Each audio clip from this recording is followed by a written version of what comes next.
injustice kung mananatili sa isip ng marami na si Ferdinand hindi nagmahal sa bayan. He loved this country so much that he was willing to sacrifice the presidency when he could have definitely attacked the people there at EDSA. Si Marcos talaga really made a mark in who we are in international politics. No? But if you compare what he did for our country during the time he was president, no one should ever be sorry that we had Marcos for a president.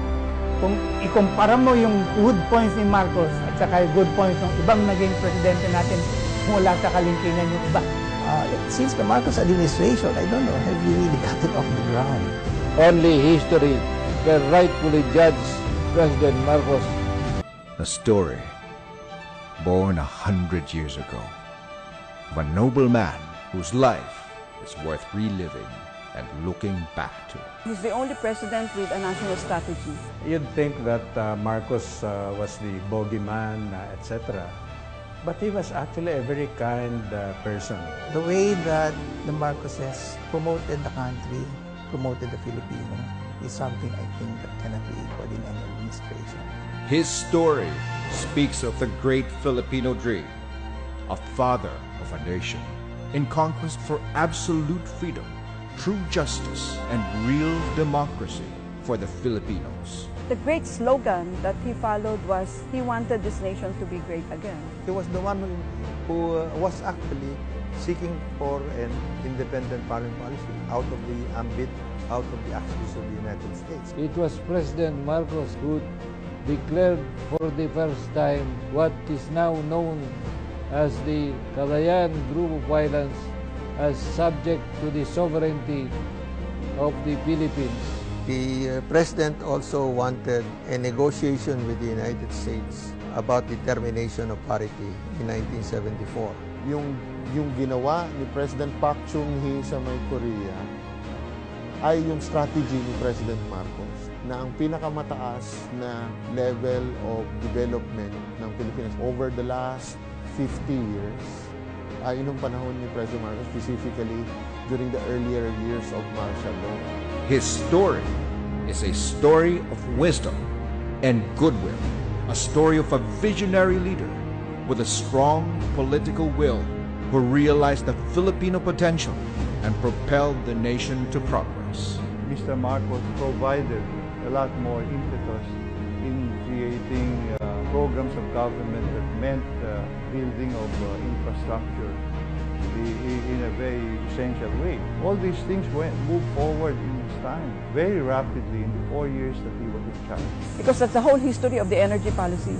And that energy policy is being followed now. Agriculture, you should, I mean, look what Manny Piñol is doing. He's following Masagana 99, di ba? Kay Marcos yun. His story is a story of character.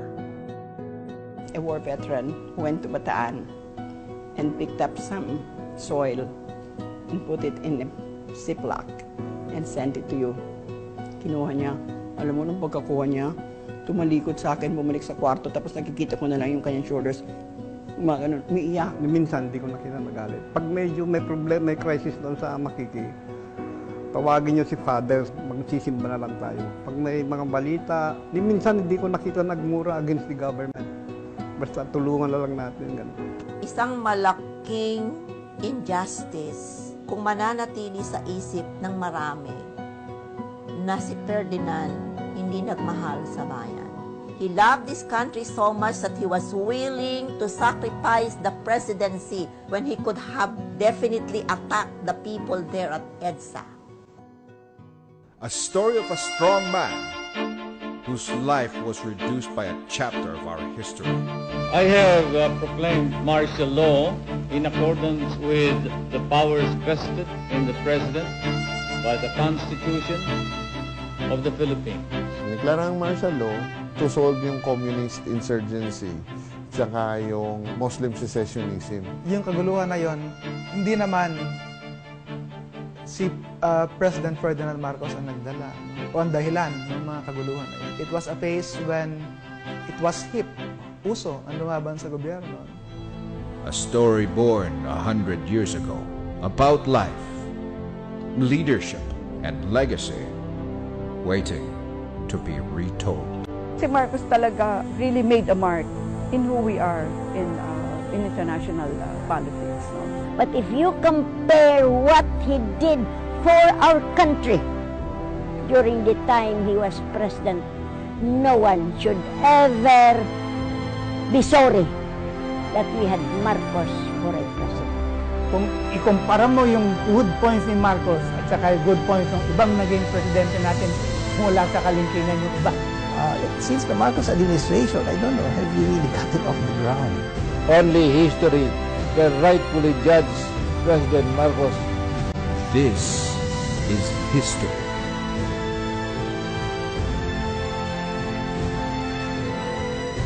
This is the story of Marcos.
Marcos 100.